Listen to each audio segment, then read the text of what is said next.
गीता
विठ्ठल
वदताक्षरे भव सिंधुतरे अर्धक्षणी एका जनार्दनी जयाचा हा नेम तया पुरुषोत्तम न विसंवे नित्य नेम वाचे वदताक्षरे भव सिंधुतरे अर्धक्षणी पांडुरंगा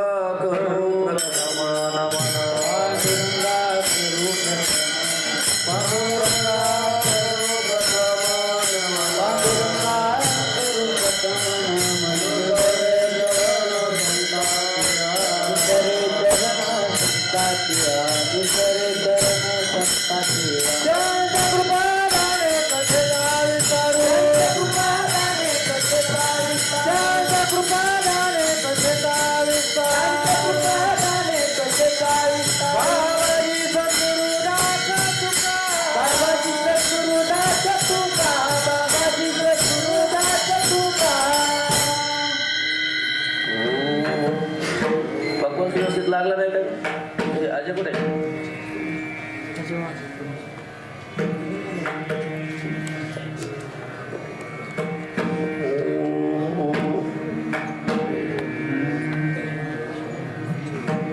ओम योऽन्त प्रविश्य मम वाचमिमां प्रसुप्तां सञ्जीवयत्यखिल शक्तिधरस्वधाम्ना अन्यांश्च हस्तचरण श्रवणत्वगादीन् प्राणान्नमो भगवते पुरुषाय तुभ्यं समचरण सरोजं सान्द्रनीलाम्बुदाभं जगन्निहितपाणिमण्डनं मण्डनानां तरुणतुलसीमाला कन्धरं कञ्जनेत्रं सदयधवलहासं विठ्ठलं चिन्तयामि नमो ज्ञानेश्वरा नमो ज्ञानेश्वरा निवृत्ति उदारा सोपान देवा मुक्ताबाई नमो त्रिभुवन पावनी आद्यत्रय जननी देवाची श्री संताची माता चरणावरी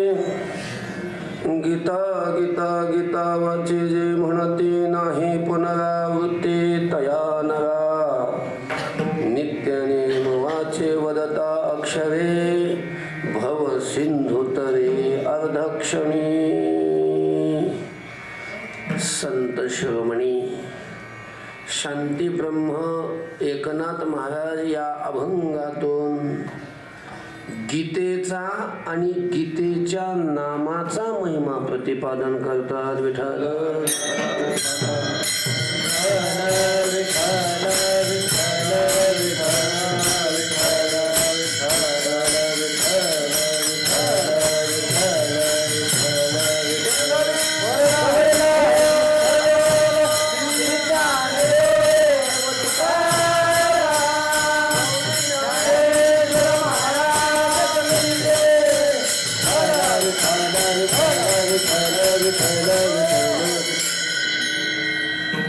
आज मार्गशीर्ष शुद्ध एकादशी.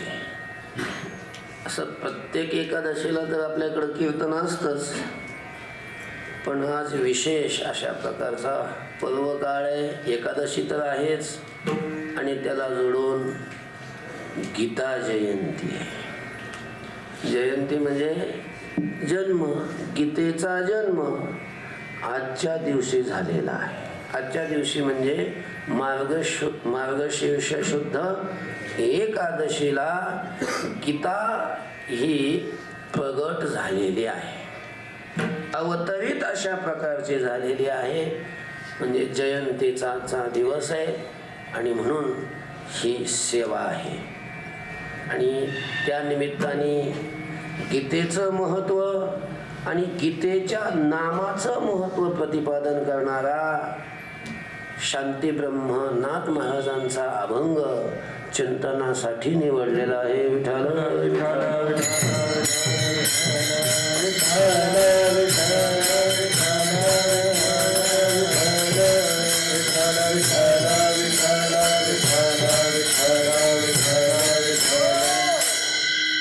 प्रत्येक वस्तूच्या ठिकाणी काही ना काही महिमा असतो.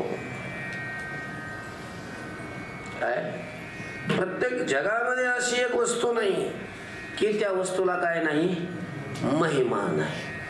फरक असेल, कुणाचा थोडासा महिमा असेल, कुणाचा जास्त असेल, पण महिमा नाही अशा प्रकारची जगात वस्तू नाही. महिमा म्हणजे काय? महिमा शब्दाचा अर्थ त्या वस्तूचं कार्य, त्या वस्तूचं कार्य, ती वस्तू काय कार्य करते, त्या वस्तूकडून जे कार्य घडत असतं तेच त्या वस्तूचा काय असतो, महिमा असतो. संतांचा महिमा, देवाचा महिमा, क्षेत्राचा महिमा, भगवंताच्या नामाचा महिमा आपण हे नेहमी ऐकतो. त्या वस्तूचं मग क्षेत्राचं कार्य काय आहे, त्या क्षेत्रात गेल्यानंतर काय घडतं, त्या भगवंताचं हे नामस्मरण केल्यानंतर काय घडतं, हे सगळं आपण नेहमी ऐकतो. तसं शास्त्राचाही महिमा असतो. शास्त्राचा सुद्धा काय असतो, महिमा असतो. आणि त्या शास्त्राचं जे नामाभिधान असतं त्या नामाभिधानाला सुद्धा काय असतो, महिमा असतो. विठ्ठल विठ्ठल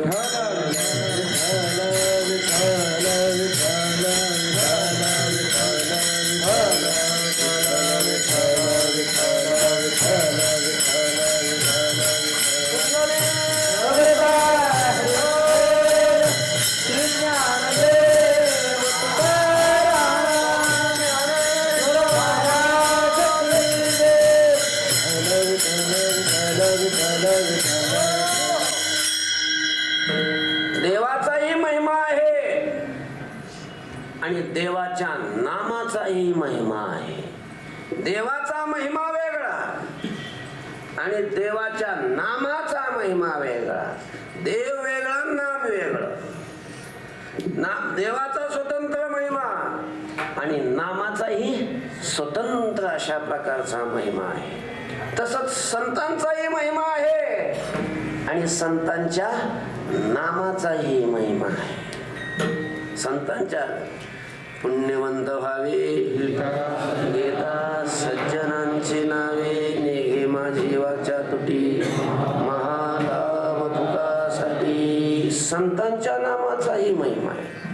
देवाच्या तुझ्या नामाचा महिमा, तुझ नकळे मेघश्यामा. म्हणजे देवाला सुद्धा तो महिमा कळत नाही, एवढा अद्भुत देवाच्या नामाचा महिमा आहे.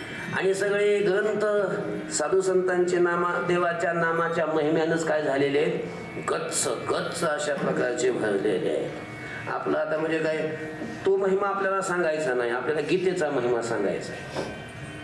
पण सांगाय कशासाठी लागलो की जसा देवाचा महिमा आहे तसा देवाच्या नामाचा महिमा आहे. संतांचाही महिमा आहे. संतांचा नुसता स्पर्श जरी झाला तरी मोक्षाची प्राप्ती होती. आलिंगन घडे मोक्ष सायोज्यता जोडे, हा संतांचा महिमा आहे आणि संतांच्या नामाचाही महिमा आहे. तुकाराम तुकाराम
तुकोबारायांच्या नामाचा महिमा आहे. व्यक्तीचाही महिमा असतो आणि व्यक्तीच्या नामाचाही महिमा असतो. आपलं एखादं जर काम होत नसेल आणि एखाद्या त्या व्यक्तीला आपण जर तिथं घेऊन गेलो तर त्यांच्याकडून मग ते काम केलं जातं. ते आले की मग पटापट लगेच ते साहेब लोक काय होतात, उठतात, लगेच काम करून देतात. हा कोणाचा महिमा आहे? त्या व्यक्तीचा महिमा आहे. ते इंग्रजा असं ऐकलंय मी की इंग्रजाच्या काळामध्ये कोर्टामध्ये सुद्धा असा नियम होता की टोपी घातल्याशिवाय कोणी जायचं नाही. इंग्रजाच्या काळात सगळे टोप्या घालून जात होते. पण एकदा काहीतरी महात्मा गांधी जाणार होते आणि मग महात्मा गांधी जाणार होते म्हणून तेवढ्या काळापुरता त्यांनी तो नियम काय केला होता? रद्द केला होता. नियम रद्द कोर्टाने. आणि तेही इंग्रजाच्या शासन काळामध्ये कोर्टाने नियम रद्द केला होता. का? कारण तो व्यक्तीचा महिमा आहे. ते टोपी घालत नव्हते. मग आता नियमात तर ते बसत नाही, मग त्यांनी त्या दिवशी पुरता नियमच काय केला होता? रद्द केला होता. हा व्यक्तीचा महिमा आहे. तसं व्यक्तीच्या नावाचाही महिमा असतो. कधी कधी ते काम होत नसेल तर व्यक्ती नाही आला, नुसतं नाव जरी सांगितलं की आम्हाला यांनी पाठवलंय. बरेच आमचे विद्यार्थी आणि आम्ही सुद्धा आमचं सगळं जे चालतंय ते कुणाचं गुरुवाऱ्यांच्या नावावर चालतंय. म्हणजे व्यक्तीचं नाम लावलं माग की त्या नामाचा सुद्धा काय असतो? एक अशा विशिष्ट, अशा आगळा वेगळा अशा प्रकारचा महिमा असतो. तसं हे गीताशास्त्र, त्या गीताशास्त्राचाही स्वतंत्र महिमा आहे आणि गीतेच्या नामाचाही महिमा आहे. शास्त्राचा महिमा नंतर पाहू, अगोदर गीतेच्या नामाचा काय महिमा आहे ते नाथ महाराज अभंगाच्या प्रथम चरणामध्ये गीता गीता गीता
गीता गीता गीता वाचे जे म्हणती, जे वाचे गीता गीता गीता गीता म्हणती. जे वाणीनं गीता गीता अशा प्रकारचं म्हणतात म्हणजे गीता या नामाचा काय करतात, जप करतात. त्यांना काय फल प्राप्त होतं, नाथ महाराज सांगतात, नाही पुनरावृत्ती तया नरा पुनरावृत्ती नाही. त्या मनुष्याला पुन्हा अशा प्रकारची आवृत्ती म्हणजे पुन्हा त्याला जन्म नाही. विठ्ठल विठ्ठल विठ्ठल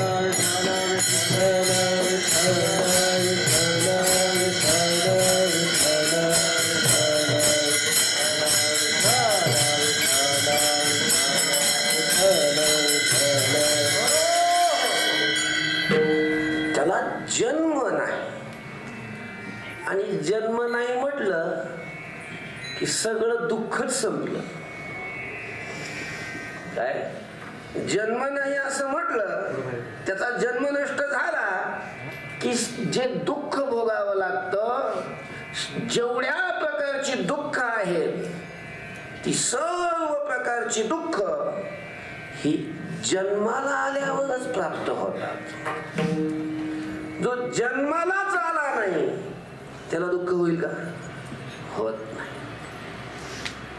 दुःखाचा जर नाश करायचा असेल आणि तोही आत्यंतिक निवृत्ती करायची असेल म्हणजे कायमचा नाश करायचा असेल तर त्याच्यासाठी जन्म संपला पाहिजे. तिथूनच सुरुवात होती दुःखाला. कारण जन्म म्हटलं की अगोदर गर्भात जावं लागतं. गर्भात जन्म म्हणजे काय, असं आकाशातून पडतो का? जन्म घ्यायचा म्हणजे कुठून घ्यावा लागतो, आईच्या पोटात जावं लागतं, योनीच्या द्वाराबाहेर यावं लागतं. अयोनीच अशा प्रकारचा जन्म फक्त कोणाचा आहे, ईश्वराचा आहे. त्याचा अवतार असतो अयोनीच. बाकी तुम्ही आम्ही सगळे आईच्या गर्भात जावं लागतो. आणि गर्भवासात गेलं, आईच्या पोटात गेलं, तिथूनच दुःखाची सुरुवात आहे. काय सांगू गर्भीची यातना, मज भोगिता नारायणा, मांस मळ मूत्र जाणा, तुझा क्षणोक्षणा ध्यातसे. गर्भातली यातना भयंकर असते महाराज. आईच्या पोटामध्ये तो जठराग्नी असतो. आईनं खाल्लेलं अन्न, पिलेलं पाणी ज्या अग्नीमुळं पचतं, वैश्वानर म्हणतात, काही त्याला जठराग्नी म्हणतात, त्याला काही न्यायाच्या भाषेमध्ये उदर्य म्हणतात. काय म्हणतात? उदर्य, उदरात असणारा अग्नी, त्याला उदर्य अग्नी म्हणतात, उदर्य तेज. तर त्या अग्नीच्या तेजानं, उष्णतेनं ते अन्न पचतं आणि तिथंच गर्भाची पिशवी असते. त्या उष्णतेनं तो गर्भात गेलेला जो जीव आहे असा शिजून निघतो. शिजून आपला थोडा उन्हाळा सुरू झाला, गरमायला लागलं तर ती गरमी सहन होत नाही, आपण फॅन लावतो. फॅनवरही सहन होईना तर पुन्हा कूलर लावतो, एसी बसवतो. तिथं एसी नसते. कुकरमध्ये तांदूळ जसे शिजतात तसं त्या जीवाला आईच्या पोटामध्ये शिजावं लागतं. शिजावं. ते तांदूळ तरी किती दिवस शिजतात? दिवस कशाला, अर्धा 15-20 मिनिटं शिजत असतात की लगेच शिट्टी वाजते. मग पुन्हा खालचा अग्नी बंद होतो, तुला वाफ जाते, लगे आपण झाकण काढतो की लगेच सुरू. 10-20 मिनिटं ते तांदूळ शिजतात, त्याचा भात होतो. भात, तांदळाचा भात होतो 10-20 मिनिटात. जीवाला आईच्या गर्भात किती दिवस शिजावं लागतं माहितीये? 9 मास कष्टलाशी, 10व्याने प्रसूत झाली. येताचे कर्मजाळ तुझी मान अडकली. आकांतू ते जननी दुःखे धाय मोकली. स्मरित्या हरिहरा ध्यायी श्रीकृष्ण माऊली. कष्टाला असे 9 महिने 9 दिवस तिथं राहावं लागतं. मग ती उष्णता तर असतेच, असा जीव शिजून निघतो, शिजून. आणि पुन्हा नाका तोंडात सगळे नाकी तोंडी कृमी किडे,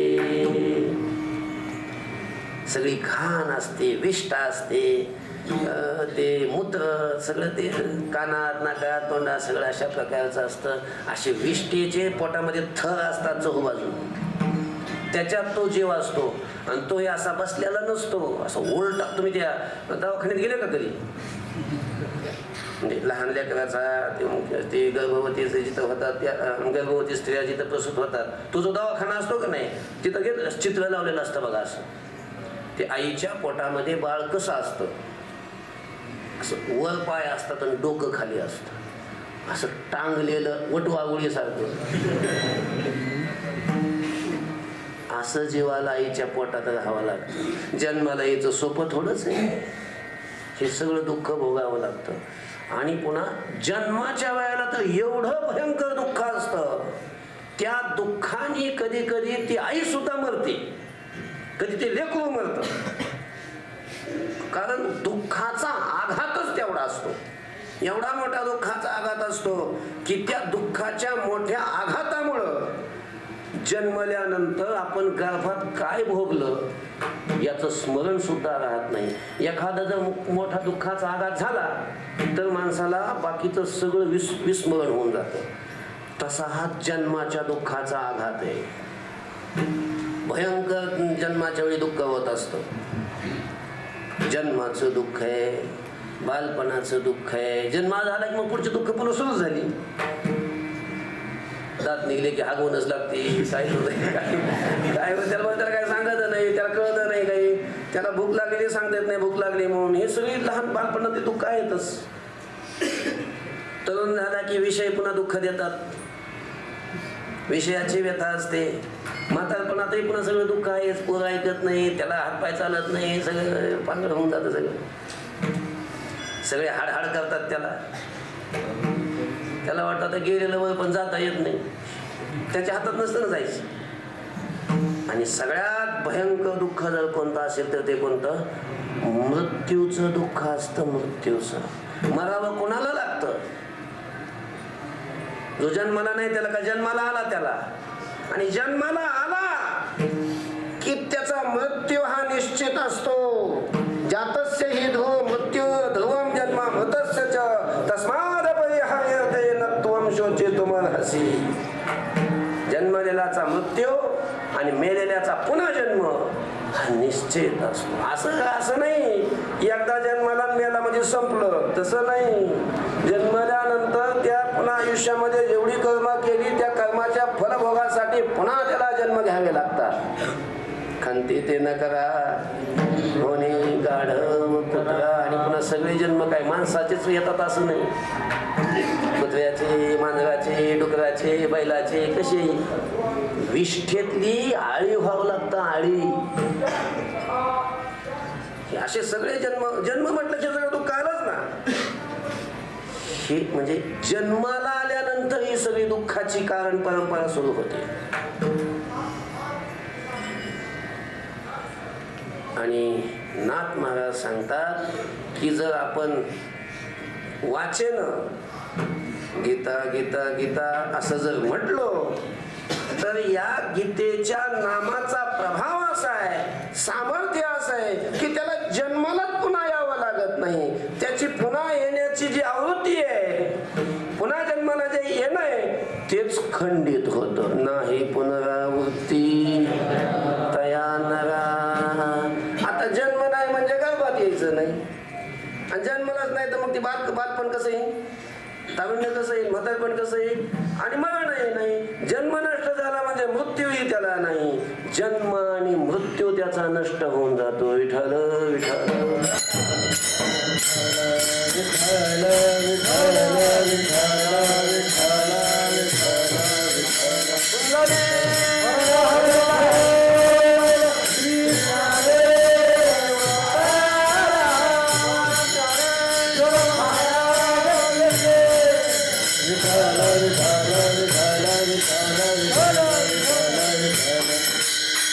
बाप म्हणले एवढा मोठा गीतेच्या नामाचा महिमा आहे, नाही पुनरावृत्ती तयानारा. हा म्हणजे एवढा मोठा महिमा आहे. पण म्हणले ज्या गीतेच्या नामाचा एवढा महिमा आहे ती गीता नेमकी कोणती आहे? ती गीता कोणती आहे? कारण गीता लय बऱ्याच आहे.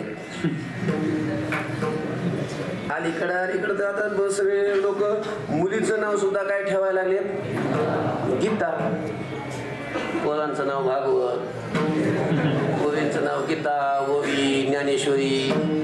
चांगलं आहे म्हणा, अशी काही पण नावं ठेवण्यापेक्षा हे कसं आहे चांगलंच नाही. कमीत कमी त्या पूर्वीच्या निमित्तानं का होईना पण काय येतं नाव तोंडात येतं. हे चांगलंच आहे अशी नावं ठेवलेली. पण मग ही गीता कोणती आहे नेमकी? एखादी मुलगी आहे का? नाही हो, म्हणजे मुलगी नाही. मग गीता हा ग्रंथ आहे. गीता हे शास्त्र आहे, शास्त्र ग्रंथ आहे. आणि या शास्त्र असलेल्या ग्रंथ असलेल्या गीतेच्या नामाचा हा महिमा आहे असं म्हणले. हा पण मग ज्या शास्त्राला ग्रंथाला गीता नामाभिधान आहे असे शास्त्र ग्रंथही भरपूर आहेत. विठ्ठल विठ्ठल विठ्ठल विठ्ठल विठ्ठल विठ्ठल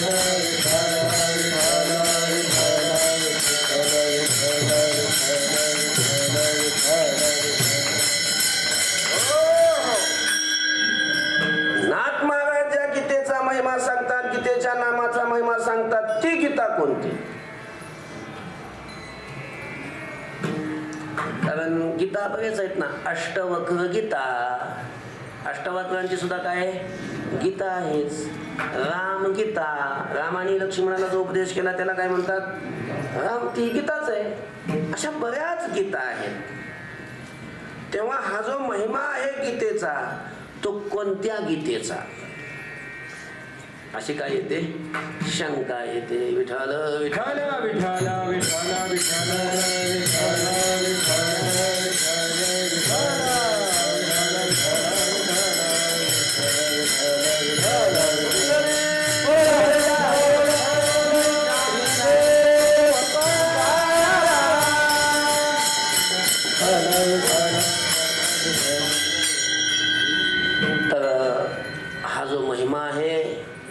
ती गीता म्हणजे भगवंतानी सांगितलेली गीता. धर्मभूमी असणार जे कुरुक्षेत्र, त्या कुरुक्षेत्रावर अर्जुनाला निमित्त करून सर्व जगाला ज्यांनी ज्ञान सांगितलं असा जो उपदेश केला त्याला गीता म्हणतात आणि त्याला भगवत गीता म्हणतात. आणि गीता या शब्दाने इतर कोणतीही गीता न घेता कोणती गीता घ्यावी लागते? भगवत गीता. हाच या गीता शब्दाचा अर्थ घ्यावा लागतो. म्हणजे कशावरून? गीता शब्दाचा हाच अर्थ कशावरून घ्यायचा? तर त्याला शास्त्र आहे. असं काय शास्त्र आहे? निरुपपदो माला शब्द पुष्पस्वयं एव अभिधत्ते. साहित्यामध्ये असं एक वचन आहे, असं एक वाक्य आहे. काय वाक्य आहे? निरुपपद माला शब्द. ज्या शब्दाला, माला शब्दाला पाठीमागं दुसरा कोणता शब्द लागलेला नाही असा निरुपपद असलेला, म्हणजे ज्याला उपपद लागलेलं नाही असा जो माला शब्द, तो माला शब्द फुलाच्या माळेचंच प्रतिपादन करतो. विठ्ठल विठ्ठल विठ्ठल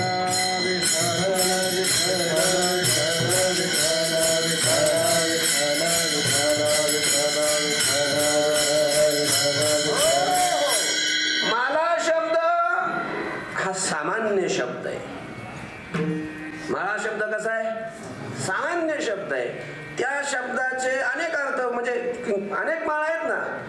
फुलाची माला, फुलाची पण माला असते. हे तुळशीचे काष्ट आहेत, आपण त्या काष्टाची पण काय करतो? माळा तयार करतो. मोत्याची पण काय असते? माळा असते. अशा वेगवेगळ्या माळा असतात. वैजयंती माळा, वैजयंतीची पण माळा आहे. रुद्राक्षाची माळा, स्फटिकाची माळा. मग माला हा शब्द अनेकाचा वाचक असताना माला या शब्दाने जर त्या माला या शब्दाला दुसरं उपपद लावलेलं नसेल, पुष्पमाला असा शब्द जर नसेल, किंवा रुद्राक्षमाला, तुलसीमाला आहे का नाही, मौक्तिकमाला असा उपपद त्याला जर जोडलेलं नसेल आणि नुसता सामान्य शब्द आला माला, तर या माला शब्दाचा अर्थ असतो पुष्पमाला. साहित्यातलं वचन आहे. कारण निरुपपद माला शब्द पुष्पस्वजम एव अभिधत्ते.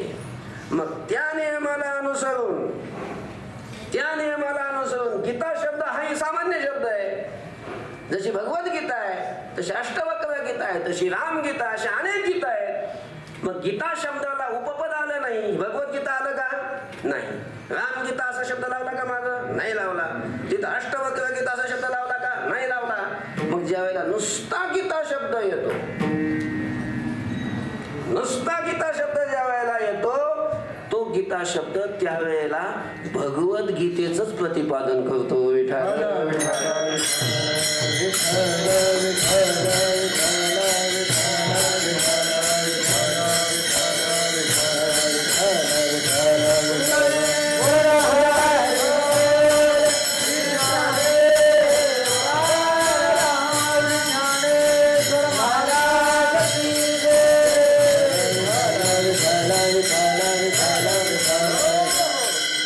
नुसता गीता शब्द जरी असला तरी या गीता शब्दाचा अर्थ काय आहे? भगवद्गीता, भगवंतानी गायलेली गीता. गीता म्हणजे गायलेली. गीता शब्दाचा अर्थ काय? जी गायलेली आहे. आणि ती कुणी गायलेली आहे? भगवंतानी गायलेली आहे. म्हणजे भगवंतानी जिचं प्रतिपादन केलेलं आहे ती ही गीता आहे. विठ्ठल विठ्ठल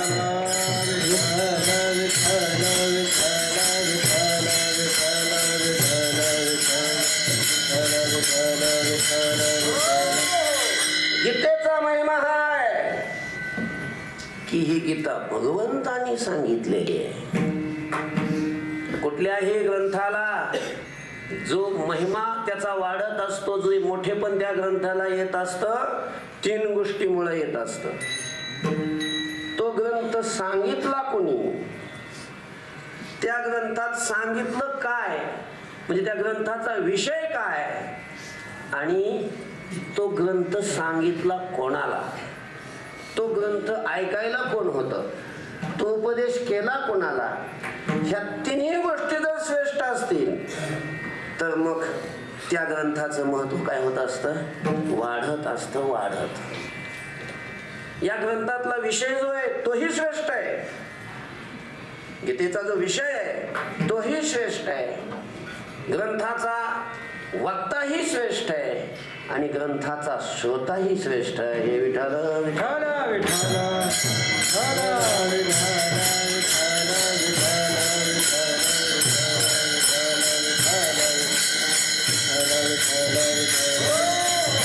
ज्ञानोबारायांनी म्हटलेलं आहे, आधीची विवेकाची गोठी वरील प्रतिपादी श्रीकृष्ण जगजेठी आणि भक्त राज किरीटी परिसदासी. या ग्रंथाचा विषय ही श्रेष्ठ आहे. विवेकाची गोष्ट याच्यात आहे, विवेकाची कहाणी, विवेकाची कथा या ग्रंथात आहे. काय सांगितलं याच्यामध्ये? विवेक आहे, ज्ञान आहे. ज्ञानाचं हे शास्त्र आहे, त्याच्यात चुटके नाही. या ग्रंथात गीताशास्त्रामध्ये ज्ञान आहे, विवेक आहे. म्हणजे विवेक, ज्ञान, आणि ते ज्ञान सुद्धा हे पोट भरण्याचं ज्ञान नाही. गीतेत जे ज्ञान आहे ते ज्ञान पोट भरण्याचं ज्ञान नाही. मग हे कोणतं ज्ञान आहे? हे मुक्त होण्याचं ज्ञान आहे. मुक्त आहे न तू भुक्त आहे असं उलट घ्यायचं. ह्याच्यातलं जे ज्ञान आहे ते कशासाठी आहे? मुक्तीचं ज्ञान आहे. मुक्तीचं ज्या ज्ञानाने जीव या संसार बंधनातून जन्म मरणातून मुक्त होतो, असं मुक्तीला हेतू असलेलं ज्ञान या ग्रंथात आहे. विवेक आहे, म्हणून हा ग्रंथ श्रेष्ठ आहे. असा या ग्रंथाचा महिमा आहे. आणि वक्ता वरी प्रतिपादी श्रीकृष्ण जगजेठी, जगश्रेष्ठ असणारा श्रीकृष्ण प्रतिपादी, श्रीकृष्ण याचा प्रतिपादन करणारा आहे. प्रत्येक अध्यायाच्या शेवटी म्हटलेलंच आहे काय? श्रीमद भगवद्गीतासु, भगवंतानी हे गायलेलं आहे. हे शास्त्र कुणी सांगितलेलं आहे? भगवंतानी सांगितलेलं आहे. विठ्ठल विठ्ठल विठ्ठल विठ्ठल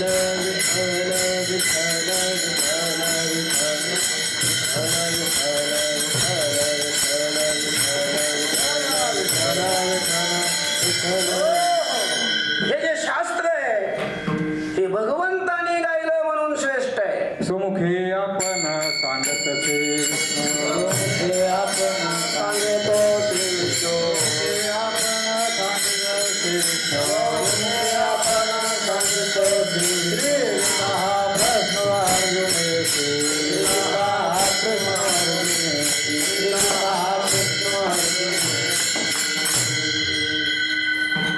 स्वतः भगवंतानी हे सांगितलेलं आहे. काय आहे? वेदही कुणी सांगितले? देवानेच सांगितले. म्हणून तर वेदाला एवढं महत्व आहे. वेद जगात सर्वश्रेष्ठ वाङ्मय आहे. का? ते भगवंतापासून निर्माण झालं म्हणजे ते प्रगट झालं. काय? हा वेदार्थ सागरू जया निद्रिताचा गुरु, तो स्वये सर्वेश्वरू प्रत्यक्ष अनुवादला. हा जया निद्रिताचा गुरु, हा झोपला होता पट्ट्या. प्रलय झालेला होता आणि प्रलय काळच्या त्या जलामध्ये असा शेषावर आपल्या योगमायेनं असा निजलेला होता. आणि तो निजलेला असताना तो घोरत होता. बरेच माणसं घोरतात ना, आणि घोरत असताना झोपेत कधी कधी बराळतात का नाही? हा घोरला म्हणा किंवा बराळला म्हणा, आणि त्या बरळण्यातून वेद निर्माण झाला. वेद हा वेदार्थ सागरू जया निद्रिताचा घोरू. निद्रित असलेला जो ईश्वर, त्याचं घोरण आणि त्या घोरण्यातून प्रगट झालेलं जे वाङ्मय म्हणजे झोपीत केलेली बडबड म्हणजे वेद आहेत. वेद मग झोपीत केलेली बडबड ती जर एवढी श्रेष्ठ आहे, काय त्या वाङ्मयाला जर एवढं श्रेष्ठत्व आहे, वेदाला एवढं महत्व आहे, तर ज्याच्या घोरण्यातून वेद निर्माण झाले तोच सर्वेश्वर अर्जुनाला कुरुक्षेत्रावर उपदेश करत असताना झोपीत नाही, जागृतीत समजावून सांगितलेलं तत्वज्ञान म्हणजे गीता आहे. विठ्ठल विठ्ठल विठ्ठल विठ्ठल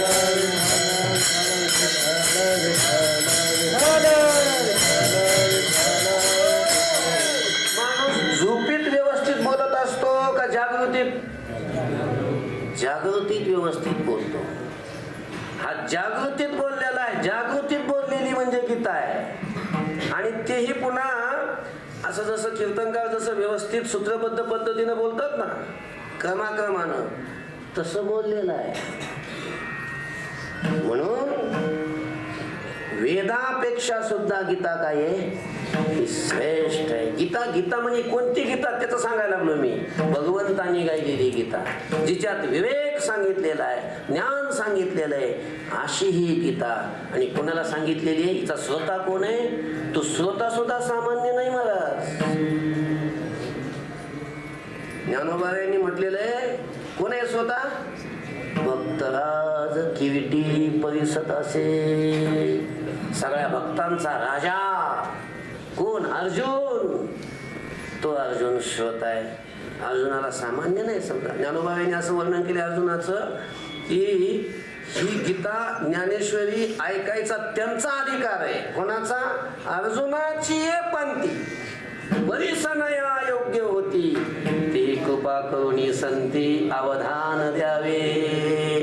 अर्जुनाच्या पंक्तीला बसून डाळबट्टी चुरायचं असं नाही.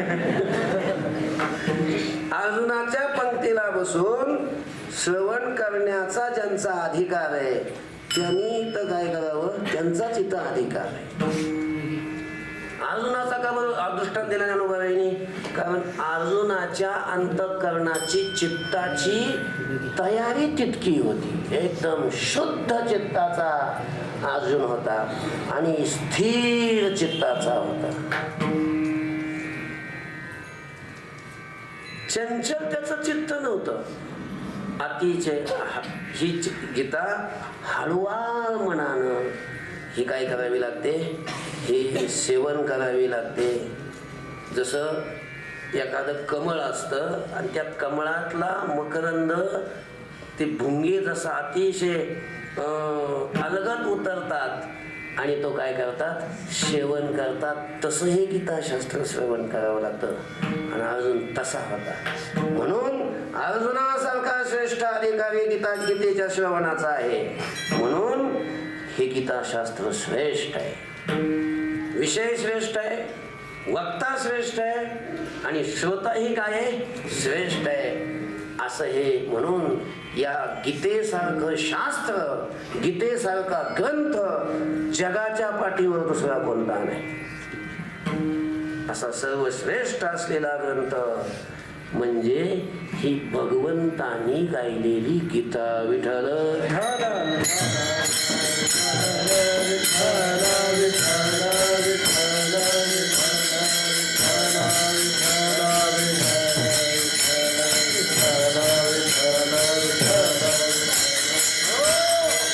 तो जो वेद आहे का नाही, वेदही देवाने सांगितला, पण त्याच्यात आणि याच्यात हा फरक आहे. थोडस तुलनात्मक दृष्टीने जर आपण विचार केला वेदाचा आणि गीतेचा, तरीही आपल्याला गीता हे श्रेष्ठ ठरवता येईल ज्ञानोबाबाईंच्या व्याख्यानावरून. ज्ञानोबाबाईंनी या महाभारताचं वर्णन करत असताना, हे महाभारत म्हणजे काय आहे, कसं आहे, हे वर्णन करत असताना असं वर्णन केलंय. ना तरी शब्द ब्रह्माब्दी मथेला व्यास बुद्धी, मग निवडिले निरवधी नवनीत हे. शब्द ब्रह्माब्दी, शब्द ब्रह्म शब्दाचा अर्थ आहे वेद. अब्धी म्हणजे समुद्र, म्हणजेच वेद रूपी समुद्र. मथेला व्यास बुद्धी, व्यासांच्या बुद्धीनं या शब्द ब्रह्माचं, शब्द ब्रह्मरूपी समुद्राचं मंथन केलं. समुद्राचं मंथन केलं. शब्द ब्रह्माचं म्हणजे वेदाचं मंथन केलं बुद्धीच्या द्वारा. कारण व्यासांची बुद्धी सामान्य नाही. नमोस्तुते व्यास विशाल बुद्धे, विशाल बुद्धी व्यासांची. आणि त्या विशाल असणाऱ्या बुद्धीचा मंथा तयार केला. मंथा म्हणजे रवी. आणि ती रवी या दह्यात घातली. कोणत्या दह्यात? वेद रूपी शब्द ब्रह्मरूपी दह्यात ती बुद्धीची रवी घातली. मंथन केलं. आणि त्या मंथनातून जसं आपण दह्याचं मंथन केलं की त्याच्यातून ताक वेगळं होतं, लोणी वेगळं होतं, तसं या वेदाच्या मंथनातून जे बाजूला लोणी निघालं ते लोणी म्हणजे कोणतं? महाभारत. मग निवडिले निरवधी नवनीत हे म्हणजे महाभारत. हे महाभारत रूपी लोणी बाजूला निघालं. म्हणजे वेदाचं मंथन करून निघालेलं लोणी म्हणजे वेदातलं सार म्हणजे काय आहे? महाभारत आहे. लोण्यासारखं आहे महाभारत, लोण्यासारखं. त्याच्यात आसार नाही. मग गीता त्या महाभारतातच गीता आलेली आहे. गीता कुठे आहे? महाभारतातच आहे ना. भीष्म पर्व, आणि त्या भीष्म पर्वाच्या अंतर्गतच ही काय आहे? गीता आहे. पण त्या महाभारतापेक्षाही श्रेष्ठ कशी ऐका, की आपण जर दह्याचं मंथन केलं, दह्याचं मंथन केल्यानंतर लोणी काढलं, मग ताक हे असार आहे, लोणी हे काय आहे? सार आहे. पण त्या लोण्यात सुद्धा ताकाचा अंश असतोच. असतो की नाही ताक? बघा तुम्ही लोणी खा, आंबट लागतं की नाही? आंबूस लागतच ते, म्हणजे त्याच्यात ताकाचा अंश असतोच, आणि ताकाचा अंश असल्यामुळे आंबट लागतं. आणि ताकाचा अंश म्हणजे आसार. थोडासा का होईना ताकाचा अंश लोण्यात आलेलाच असतो, त्याच्यातही असा भाग असतोच. म्हणून लोणी खराब होतं. विठ्ठल विठ्ठल विठ्ठल विठ्ठल विठ्ठल विठ्ठल विठ्ठल विठ्ठल खराब होऊ नये लोणी असं जर वाटलं तर मग त्याला काय करावं लागतं? मग कडवावं लागतं. त्याला चुलीवर ठेवायचं. चुलीवर म्हणजे आगनी खाली लाकडं पेटवायचे आणि मग वर ठेवायचं आणि मग त्याला कडवायचं. कडलं चांगलं की मग त्या लोण्याचं काय बनतं? तूप होतं. मग ते 100 वर्ष जरी राहिलं, नाही 150-200 वर्ष जरी राहिलं, व्यवस्थित जर काचाच्या बाटलीत ठेवलं, तर जितके दिवस जास्त ठेवू तितकी त्याची गुणवत्ता वाढते तुपाची. तूप खराब नाही होत. जेवढं जुनं तूप आणि जेवढा जुना मध, त्याची गुणवत्ता अधिक असते. पण असं हे जे तूप आहे हे अविनाशी आहे, सार आहे. तसं हे जे लोणी निघालं महाभारताचं, त्या महाभारत रूपी लोण्याला पुन्हा व्यासानी असं अग्नीवर ठेवलं, त्याला कडवलं. मग ज्ञानाग्नी संपर्के कडसिले विवेके पदाले परिपाके आमोदासी. मग त्याला ज्ञानरूपी अग्नीवर, ज्ञानाच्या अग्नीवर ठेवलं, त्याला कडवलं, कडसिलं. आणि मग पद आले परिपाके.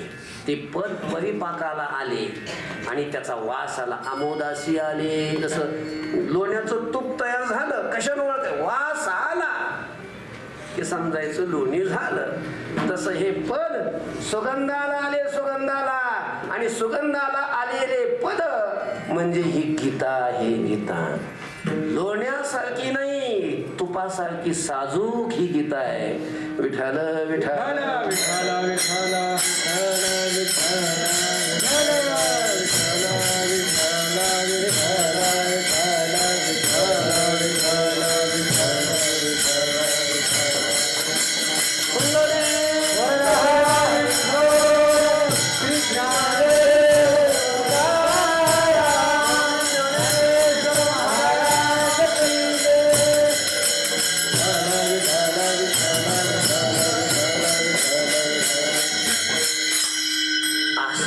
गीताशास्त्र. आणि या गीताशास्त्राचा नामाचा महिमा सांगत असताना नाथ महाराज म्हणतात, नाही पुनरावृत्ती तया नरा. ही जी भगवंतानी गायलेली गीता आहे, या गीतेचं जर नाम जरी घेतलं नुसतं वाणीनं, गीता गीता गीता, तर त्याला पुनरावृत्ती नाही. गीता गीता गीता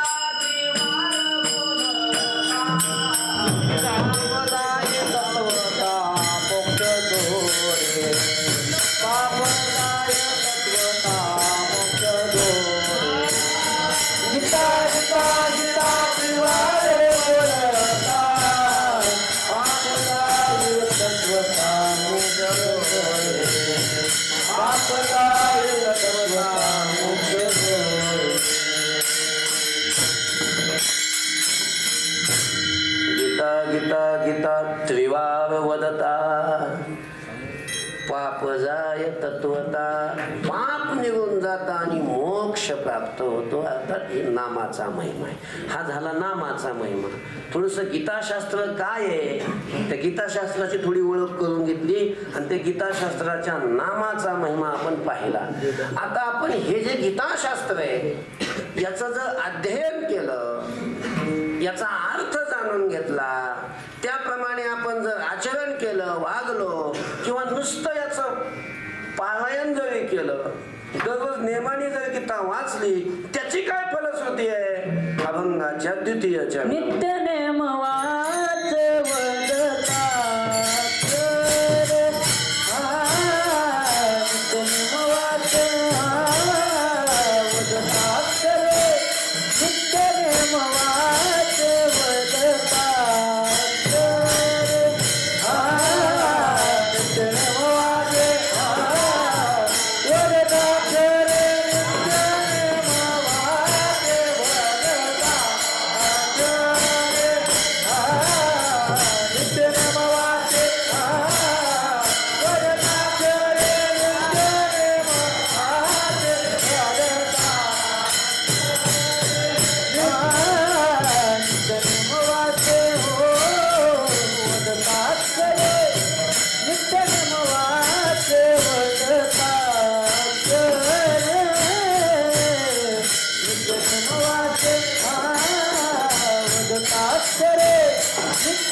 वदता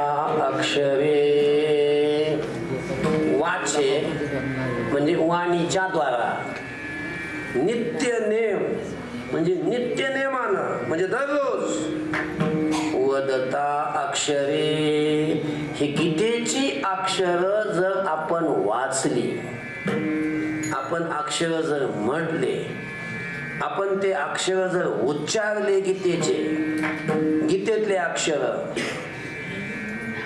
म्हणजे पूर्ण गीता नाही म्हटलं, जेवढे येतात थोडेफार अक्षर जरी, एक श्लोकही नाही, काही थोडेफार अक्षर जरी म्हटलं, एक श्लोक, अर्धा श्लोक जरी म्हटला, श्लोकही नाही म्हणता आला, अर्ध्यातला अर्धा, एक पाद, तेवढा श्लोक जरी उच्चारला, तेवढा पादही नाही म्हणता आला, पण अक्षर एक दोन अक्षर जरी म्हणता आले,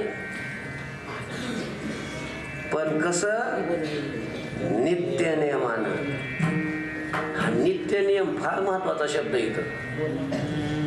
दररोज नित्यानं म्हटलं पाहिजे ते, नित्य नियमानं. आणि असा जर तो म्हणत असेल तर भव सिंधू तरे अर्धक्षणी, अर्ध्या क्षणात तो भव सिंधूतून तरून जातो. भव सिंधू, भव म्हणजे संसार, जन्म मरण रूपी संसार, आणि त्याला सिंधूची उपमा दिली. कारण सिंधूतून तरून जाणं जसं कठीण आहे, तसं या जन्म मरणाच्या संसारातून तरून जाणं काय आहे, कठीण आहे. म्हणून सिंधू, कुठं सिंधूची उपमा दिली, कुठं नदीची उपमा दिली, कुठं अरण्याची उपमा या संसाराला दिलेली आहे. तर या भव सिंधूतून तो तरतो, मुक्त अशा प्रकारचा होतो. पण त्याच्यासाठी गीतेची अक्षरं दररोज वाचावी लागतात, नित्य नेमाने वाचावी लागतात. पण का एक शंका येते, म्हणजे तुम्हाला पण येते का शंका? हा, काय येते शंका? शंका अशी आहे की वाचायला कसं सांगितलंय? नित्य नेमानं. आणि भवसिंधू तरुण कधी जातो? अर्ध्या क्षणात. क्षण म्हणजे किती अतिशय लहान असतो क्षण. डोळ्याची पापणी लावून उघडेपर्यंत तो निमेष असतो, थोडासा कमी जास्त कालावधीत. आता क्षणाचा असं निश्चित मला तेवढं तर पाठ नाही, आता लक्षात नाही येणार सांगायला. मग एवढ्या क्षणात सुद्धा नाही, अर्ध्या क्षणात. किती? अर्ध्या क्षणात तो या संसारातून भवसिंधूतून तरतो. आणि त्याच्यासाठी नित्यनेम कधी करायचा? नित्यनेमानं वाचायचं. नित्यनेमानं. नित्यनेम म्हणजे काय? एका दिवसाचा असतो का? आपण नित्यनेम करतो. नित्यनेम म्हणजे कधी? आपण जेव्हा सुरू केला तेव्हापासून मरेपर्यंत तो काय करायचा असतो? केला तरच तो काय आहे? नित्यनेम. आणि मग जर नित्यनेम केल्यानंतर, नित्यनेम म्हणजे मरेपर्यंत करायचा, मग अर्ध्या क्षणात कसं काय तरुण जाईल तो? अर्ध्या क्षणात गेला काय तो तरुण? त्याला अर्ध्या क्षणात तरुण गेला म्हणतात काय? नित्यनेम तर दररोज करावं लागेल ना. आणि दररोज जर वाचून तो तरुण जात असेल तर मग अर्ध्या क्षणात तरुण जातो, हे पुढचं विधान काय कामाचं? विठाल विठाला विठाला विठाला विठाला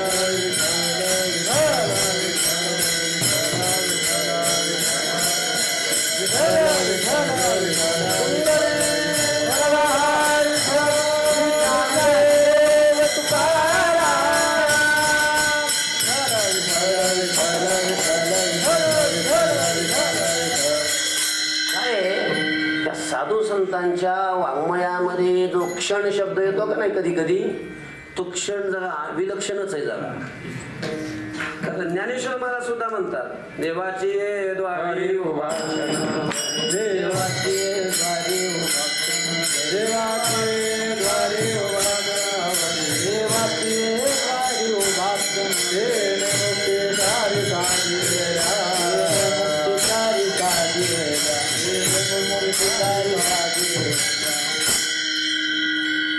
देवाच्या द्वारात जो क्षणभर उभा राहतो त्याला चारी मुक्त्या साध्य होतात. किती? चारी. सलोपता, समीपता, सर्वपता, सयुजता, चारी मुक्तीचा त्याला लाभ होतो. पण त्याच्यासाठी फक्त क्षणभर काय करावं लागतं? उभा राहावं लागतं. क्षणभर उभा राहावं लागतं.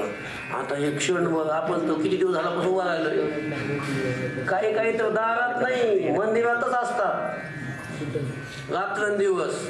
त्यांनाही मुक्ती प्राप्त झाली आपल्याला वाटत नाही. आणि ज्ञानेश्वर महाराज तर म्हणतात की क्षणभर उभा राहिला की त्याला चारी प्रकारच्या मुक्त्या प्राप्त होतात. तिथला क्षणच वेगळा आहे यांचा, आणि तो दरवाजा बी वेगळाच आहे. दरवाजा आहे साधनेचा. साधनेला दरवाजा म्हणतात. जसं ज्ञानप्राप्तीचं साधन सांगत असताना ज्ञानोबाबांनी म्हटले, काय म्हटले? सेवा हा दारवंठा. दारवंठा म्हणजे दरवाजा, आणि सेवा म्हणजे सेवा तर साधनच आहे ना. ज्ञानप्राप्तीचं साधन म्हणजे गुरुची सेवा. त्या साधनाला दरवाजा म्हटलंय. तसं भगवत प्राप्तीचं जे साधन आहे तो देवाचा दरवाजा आहे. त्या त्या साधनात उभं राहावं लागतं, म्हणजे ते साधन करावं लागतं. आणि क्षणभर जरी उभा राहिला, क्षण म्हणजे तुमच्या घड्याळाचा क्षण नाही. क्षण शब्दाचा अर्थ आपलं आयुष्य. आयुष्याचा जेवढा मानव देहाचा जेवढा कालावधी आपला आता उर्वरित उरलेला, तेवढा पूर्ण आयुष्याचा काळ म्हणजे क्षण आहे, क्षण. आणि त्या आयुष्याच्या कालावधीमध्ये जर दरवाजात उभा राहिला तर त्याला चारी दरवाजात म्हणजे भगवत प्राप्तीच्या नामस्मरण रूपी साधनावर आरूढ झाला म्हणजे दरवाजात उभा राहिला.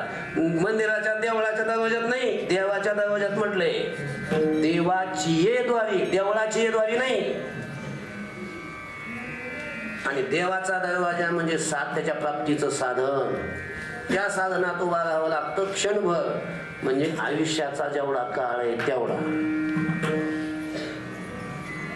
त्याला क्षण म्हणतात. आणि नाथ महाराज या अभंगामध्ये म्हणतात अर्ध्या क्षणात. अर्ध्या क्षणात कसं काय, कारण अर्धा तर निघून गेला पहिलाच. अर्धा क्षण तर काय झाला, कुणाचे 25 वर्ष झाले, कुणाचे 50 झाले, मग राहिलं किती, अर्धाच क्षण तर राहिला आता. मग आता राहिलेलं जे आयुष्य आहे तेवढ्या आयुष्यात तू त्या काय कर, गीतेची अक्षरं वाच. ती अक्षरं तू वाचायची, ती म्हणायची, आणि असा अर्ध्या क्षणात मग तू काय होशील, भवसिंधूतून तरुण जाशील. भवसिंधू तरे अर्धक्षणी विठ्ठल विठ्ठल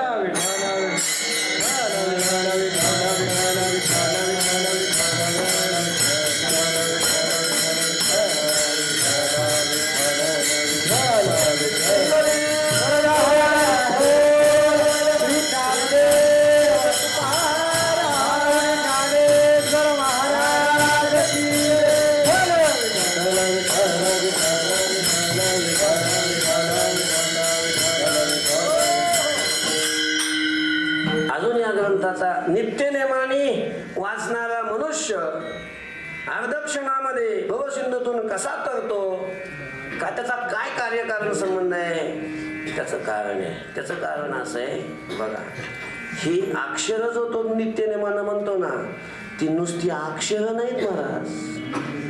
ही अक्षरे नव्हती रेखा, ब्रह्म साम्राज्य दीपिका, अर्जुना लागी चितकळिका, उजळल्या श्रीकृष्ण.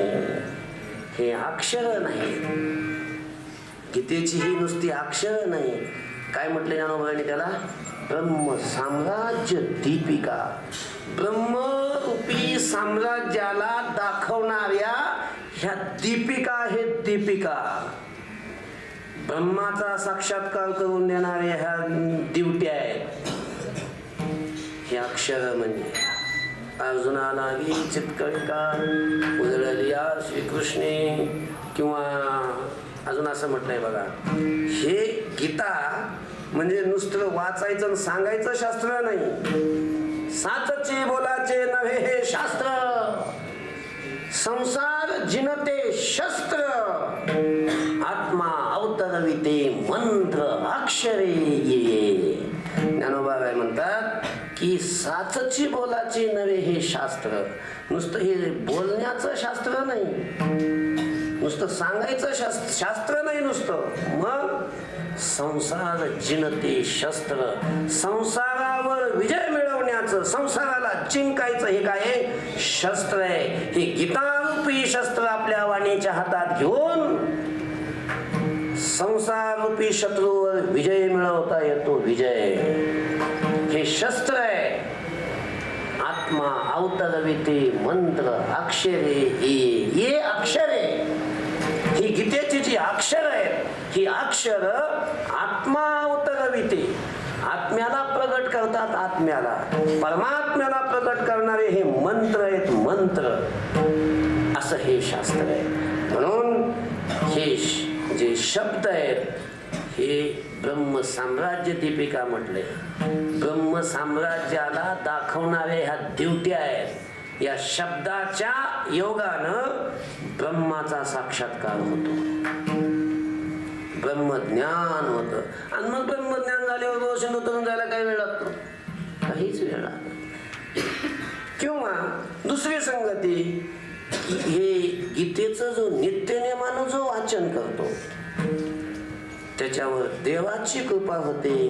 नित्यनेमानं गीता वाचणाऱ्याला देव कधीच विसरत नाही शेवटच्या चरणात. एका जनार्दनी जयात हनुमा, एका जनार्दनी जयात हनुमा, एका जनार्दनी जयात हनुमा, एका जनार्दनी जयात हनुमा, एका जनार्दनी जयात हनुमा, एका जनार्दनी जयात हनुमा, एका जनार्दनी जयात हनुमा, एका जनार्दनी जयात हनुमा, तया पुरुषोत्तम नाभितं ते, तया पुरुषोत्तम नाभितं ते, नित्यनेमाते वदतात रे, नित्यनेमाते वदतात रे, तया पुरुषोत्तम नाभितं ते, तया पुरुषोत्तम नाभितं ते, नित्यनेमाते वदतात रे, नित्यनेमाते वदतात रे, भवसिन्धुतरे अगगने, भवसिन्धुतरे अगगने, नित्यनेमाते वदतात रे, नित्यनेमाते वदतात रे, भवसिन्धुतरे अर्धज्ञाने, भवसिन्धुतरे अर्धज्ञाने, नित्यनेमाते वदतात रे, नित्यनेमाते वदतात रे.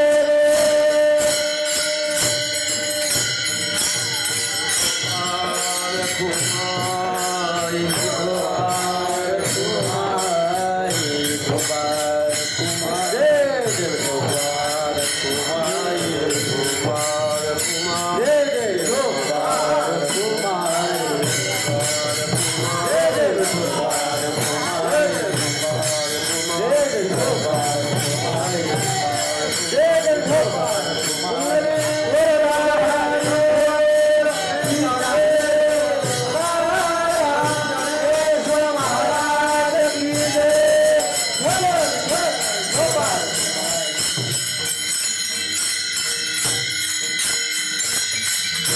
एका जनार्दनी जयाचा हा नेम. नाती महाराज सांगतात की ज्याचा हा नेम आहे नित्यनेमानं वाचायचा, तया पुरुषोत्तम न विसंमे, त्याला पुरुषोत्तम म्हणजे परमात्मा देव कधीच विसरत नाही. आणि तो न विसरल्यामुळं त्यानं नुसतं वाचन जरी केलं नाही अर्थ कळाला. कसं आहे, माणसाने गीता वाचावी, अर्थ समजून घ्यावा, समजल्यानंतर तसं वागावं आणि वागून ती अर्थरूपता आपल्या ठिकाणी उतरावी. एकतरी ववी अनुभवावे जसं म्हटलं ना ज्ञानोबाबाईंनी, तसं किती विषय असं आहे. पण नाही अर्थ कळत, तसं वागायचं तर पुढचं राहिलं, पुन्हा अर्थच कळत नाही. पण नुसतं वाचन जरी केलं किंवा नुसतं श्रवण जरी केलं, श्रवणाचे मिसे सगळ्यांना सारखं फल आहे. परमात्मा त्यांना सगळ्यांना सारखं फल देतो. सगळ्यांना अर्थ जे सांगतात, अर्थाचं चिंतन करतात त्यांनाही तेच फल, वाचन करतात त्यांनाही तेच फल, ज्यांना वाचता येत नाही नुसतं श्रवण करतात तेच फल, श्रवण करण्याचंही बनत नाही, नुसतं गीता गीता जरी म्हटलं त्यांनाही तेच फल. असं कसं काय म्हणले त्यांना तेच फल? असं काय समजत नाही तुम्हाला काही? बघा तुम्ही कीर्तन करायला जे पाकिट असतं तेच गायकाला असतं का? सगळ्यांना सारखंच कसं काय? तसं नाही, हे समर्थ आहेत. समर्थाचे पंक्ती भोजने तळील्या वरिल्या एकची पक्वांनी. तळाला खाली बसलेले, खालच्या मजल्यात जे बसले वरच्या मजल्यात जे बसले, समर्थाच्या घरी जर पंगत असेल तर सगळ्यांना सारखं पक्वान्न असतं. खाली नुसतं पिठलं गाड्यावाटी पिठलं भाकर आणि वर गुलाबजामुन असं नाही राहत समर्थाकडं. जे वरच्यांना आहे तेच खालच्यांना, खालच्यांना जे तेच वरच्यांना. तळील्या वरिल्या एकची पक्वाने तसं केवी श्रवणे अर्थे पठणे मोक्षची लाभे. गीतेचं श्रवण केलं, गीतेचं अर्थाचं चिंतन केलं, गीतेचं पठण केलं, सगळ्यांना एकच फल काय? मोक्ष. आणि परमात्मा त्याला विसरत नाही. परमात्मा त्याला काय देतो? मोक्ष अशा प्रकारचा देतो. एका जनार्दनी जयाचा हा नेम तया पुरुषोत्तम न विसंबे नित्यनेम वाचे वदता अक्षरे भव सिंधुतरे. अर्धक्षणी झालेली सेवा भगवान पंढरीनाथाच्या चरणी, ज्ञानोबा यांच्या चरणी, गुरुवर यांच्या चरणी समर्पित करून सेवेला पूर्ण विराम देण्या. तरी न्यूनते पुरते अधिकते सरते करून घ्या तुमते नवित्वासे. ज्ञानेश्वर माऊली माऊली तुकाराम माऊली ज्ञानेश्वर माऊली माऊली महाराज ज्ञानेश्वर माऊली